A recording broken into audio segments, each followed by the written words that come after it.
Assalamualaikum. Today we discuss the second chapter, that is cell. In this chapter we discuss cell, what are the structure of the cell, what is the similarities and the dissimilarities between animal and the plant cell, tissues, organs, organ system, organisms and the level of organization. In this chapter we discuss all these topics. First we discuss the cell. What is cell? We know that our body is made up of trillion of tiny units which is called cell. जो हमारी body है वो किसकी बनी हुई है? छोटे छोटे trillion of tiny living unit से बनी हुई है, जिसको हम लोग कह सकते हैं इट इज सेल. सेल जो है वो it is the building block of our body. मतलब जो हमारी बॉडी बनती है वो किससे बनती है? सेल से. विदाउट सेल सबसे पहले होगा, उसके बाद सेल की कॉम्बिनेशन से टिश्यू बन जाएगा, टिश्यू की कॉम्बिनेशन से ऑर्गन, ऑर्गन से ऑर्गन सिस्टम, ऑर्गन सिस्टम से ऑर्गेनिजम्स. तो इसकी बेसिक क्या हुई? बिल्डिंग ब्लॉक क्या हुआ? उसके बाद cell. All living things are made up of tiny units called cell. सारे जितने भी लिविंग थिंग्स है it is made up of a unit which is called cell, and cells are very small in size. Now we discuss the unicellular and multicellular organism. Uni mean one, single. Organism which is made up of only one cell. Example are bacteria and amoeba. Multi mean many cells. Mean organism made up of many cells. Example इसकी हो सकती है plants, animals, human beings. ठीक है. Uni में क्या हुआ? वो एक सेल से बना हुआ है, जिसकी एग्जाम्पल हमने दी अमीबा और बैक्टीरिया वगैरह. मल्टी मीन मैनी सेल्स, जो कि ऑर्गेनिजम्स बने हुए हैं मैनी सेल्स से. जैसे हम ह्यूमन बींग्स हो गए, प्लांट्स हो गए, एनिमल्स हो गए, इसको हम लोग क्या कहेंगे? Multicellular organisms. Next we discuss the structure. अगर आपको ये क्वेश्चन आ जाए कि आप लोग सेल के स्ट्रक्चर के बारे में बताएं, तो आपने उसमें ये सब कुछ बताना. सेल मेम्ब्रेन, न्यूक्लियस, साइटोप्लाज्म और ऑर्गेनेलीज हैं, सेल वॉल है, क्लोरोप्लास्ट है. क्योंकि हमने ये कोई डेफिनेट ये नहीं कहा कि आप प्लांट का स्ट्रक्चर बताएं या एनिमल को बताएं. अगर सेल के स्ट्रक्चर की बात की जाए तो उसमें आपने ये सारी चीज़ें बतानी है. सेल मेम्ब्रेन के बारे में बताएं, nucleus, cytoplasm, cell organelles, cell wall, chloroplast और वैक्यूल. ये नहीं सोचना कि क्लोरोप्लास्ट और सेल वॉल जो है वो प्लांट सेल में मौजूद है. अगर आपको ये कहा जाए कि सिर्फ आप एनिमल सेल को डिस्कस करें तो फिर आपने सेल वॉल जो है वो डिस्कस नहीं करनी, क्लोरोप्लास्ट इसमें डिस्कस नहीं करना. लेकिन जब हम लोग बात करेंगे स्ट्रक्चर ऑफ सेल की, तो उसमें आपने ये सारी चीज़ें बतानी है और उसमें ये बताना है कि जैसे सेल वॉल आ रहा है तो उसको बताना है कि ये प्लांट सेल में मौजूद है. चलिए हम इसके सेल के स्ट्रक्चर को डिस्कस करते हैं. और आपकी बुक में उसने similarities between animal and the plant cell, जो सिमिलरिटी और डिसिमिलरिटी से एक्सप्लेन किया. तो अभी हम फर्स्ट वाली सिमिलरिटीज को डिस्कस करते हैं. Many parts of cell are same in both. कुछ सेल के पार्ट्स ऐसे हैं जो प्लांट्स और एनिमल में बिल्कुल एक जैसे. अब उन पार्ट्स को हम डिस्कस करेंगे. सबसे पहले उसने बताया सेल मेम्ब्रेन. आपको पता होना चाहिए सेल मेम्ब्रेन जो है इसकी बाहर वाली लेयर है यहाँ पर, और इसके अंदर ये लेयर है जो सेल मेम्ब्रेन को रिप्रेजेंट कर रही है. ये सेल मेम्ब्रेन है एनिमल सेल में और ये प्लांट सेल. अब सेल मेम्ब्रेन का क्या काम है? आपको नजर आ रहे हैं पूरे सेल को प्रोटेक्ट करनी. It is protective layer. वो इसने सारे पार्ट्स ऑफ द सेल, मतलब पार्ट्स ऑफ सेल मीन अंदर न्यूक्लियस है, राइबोसोम्स है, माइटोकॉन्ड्रिया, इन सब को इसने प्रोटेक्शन की, इसको होल्ड किया. मतलब ये हुआ is a protective layer. Second one is it hold all the parts. Cell के सारे पार्ट्स को होल्ड करके रखती है. और इसके अलावा इसका जो बेसिक फंक्शन है कि सेल के अंदर कोई चीज़ अगर आ रही है या कोई चीज़ आउट ऑफ द सेल जा रही है, उसको भी ये कंट्रोल कर रहा है. हमने क्या पढ़ा सेल मेम्ब्रेन में? Protective layer, hold all parts of the cell and it control what moves in and out of the cell. Next one हम लोग डिस्कस करेंगे न्यूक्लियस को. न्यूक्लियस देखिए हम दोनों सेल्स में मौजूद है, एनिमल सेल में भी और प्लांट सेल में. एनिमल सेल में सेंटर में मौजूद है, यहाँ पर सा साइड पे मौजूद है. अब ये क्या है? न्यूक्लियस को हमेशा कहा जाता है it is the control centre of cell. ये क्या करता है? पूरे सेल को कंट्रोल करता है, और जितनी भी इंफॉर्मेशन होती है सेल की वो सारी इस न्यूक्लियस के अंदर मौजूद होती है. और न्यूक्लियस के अंदर थ्रेड लाइक स्ट्रक्चर मौजूद होते हैं विच इज कॉल्ड क्रोमोसोम्स. ठीक है. Next one is cytoplasm. ये है जी साइटोप्लाज्म. एनिमल सेल में भी मौजूद है, ये सारा प्लांट सेल में भी साइटोप्लाज्म मौजूद है. It is a watery gel. एक तो ये वॉटरी जेल है और ये कहाँ से कहाँ तक मौजूद है? सेल मेम्ब्रेन से लेके न्यूक्लियस की, न्यूक्लियस है इनके दरमियान जितनी भी कोई वाटरी चीज़ है वो क्या है? साइटोप्लाज्म. यहाँ पे भी सेल मेम्ब्रेन से लेके न्यूक्लियस तक की जितनी भी वाटरी जेल है that is called cytoplasm.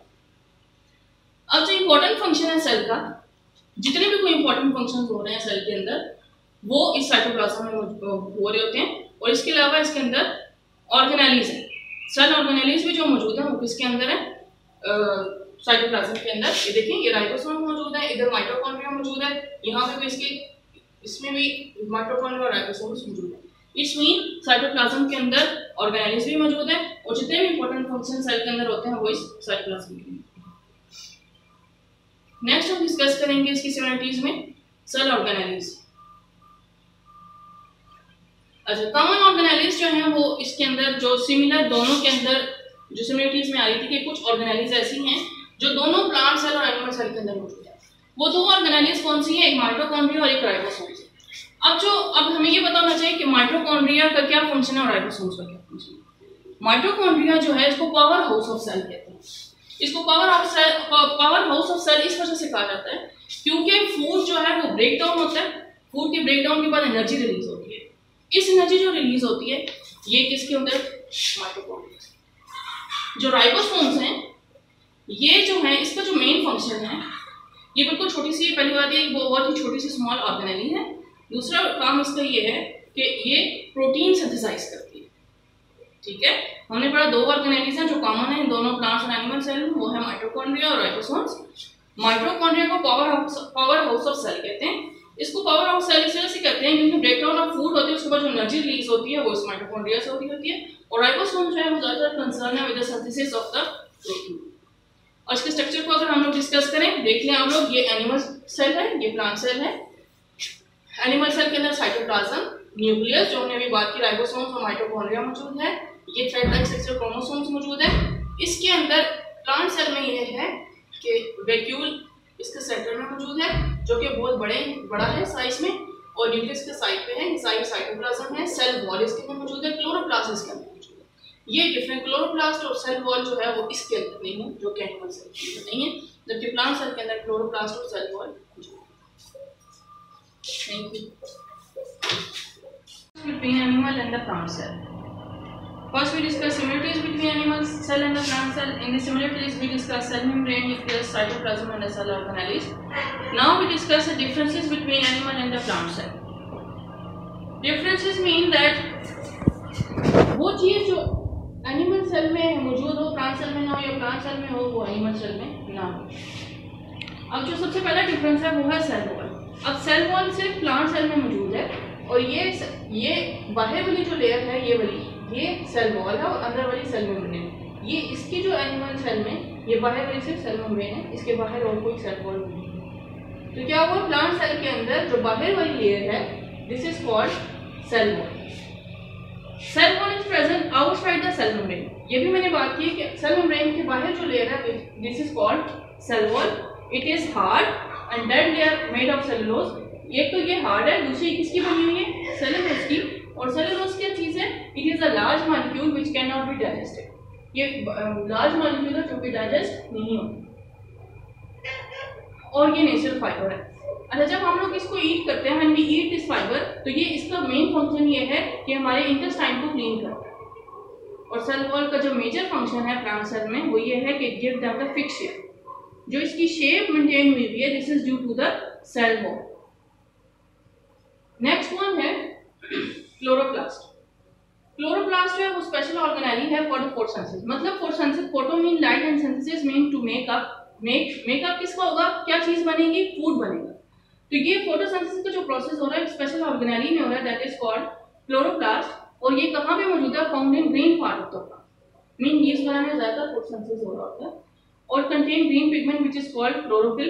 Chlorophyll मौजूद है प्लांट के अंदर, जो कौन सा प्रोसेस करेगा, फोटोसिंथेसिस। फोटोसिंथेसिस के प्रोसेस के बाद प्लांट जो है वो क्या प्रिपेयर करेगा, फूड।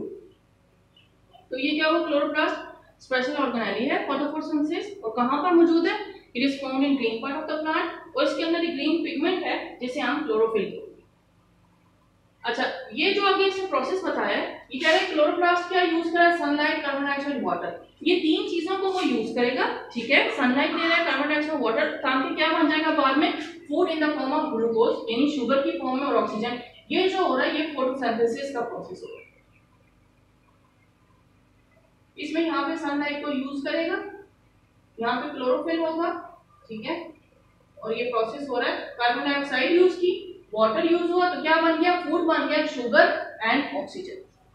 इसने यही बात बोली है कि क्लोरोप्लास्ट, ये जो क्लोरोप्लास्ट था, ये जो स्पेशल ऑर्गेनेली था, इसने क्या यूज किया, सनलाइट, कार्बन डाइऑक्साइड और वाटर, ये तीनों चीजें यूज करने के बाद इसने क्या बना दिया, sugar and oxygen. Next one जो है वैक्यूल। वैक्यूल में,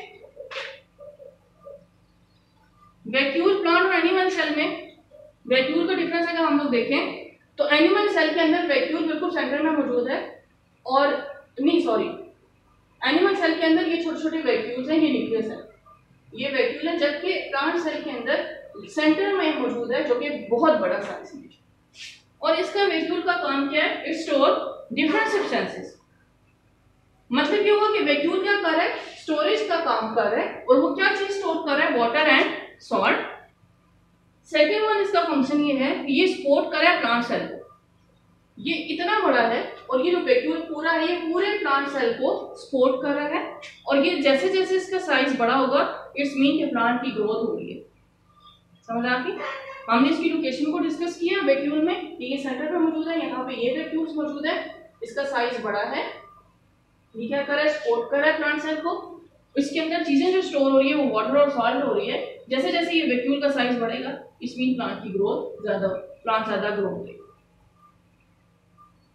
हमने इसमें जो चीजें डिस्कस की वो था सेल वॉल। मेरा नहीं ख्याल कि अब आपको इसमें कोई डिफिकल्टी रही होगी।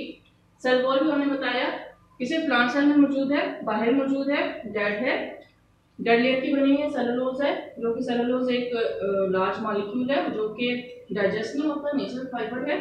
और सेल वॉल का मेजर जो फंक्शन है, give the fix shape provide करता है। क्लोरोप्लास्ट हमने पढ़ा जो कि स्पेशल ऑर्गेनेली है फोटोसिंथेसिस के लिए, green part of the plant में मौजूद है, और इसके अंदर ग्रीन पिगमेंट है जिसको हम क्लोरोफिल कह रहे हैं। प्रोसेस ऑफ फोटोसिंथेसिस हो रहा है वो कैसे होगा, तो क्लोरोप्लास्ट सनलाइट को यूज करेगा, कार्बन डाइऑक्साइड और वाटर को, इसकी मौजूदगी में वो क्या फूड बनाएगा और ऑक्सीजन बनाएगा। हमने वैक्यूल को डिस्कस किया, वैक्यूल के अंदर डिफरेंट सब्सटेंसेस स्टोर हो जाते हैं जैसे water and salt. Second one ये है कि ये बिल्कुल सेंटर में मौजूद है प्लांट के, और ये सपोर्ट करता है प्लांट सेल को, और जैसे जैसे ये वैक्यूल का साइज बड़ा हो रहा है इस मीन कि प्लांट की ग्रोथ होती है।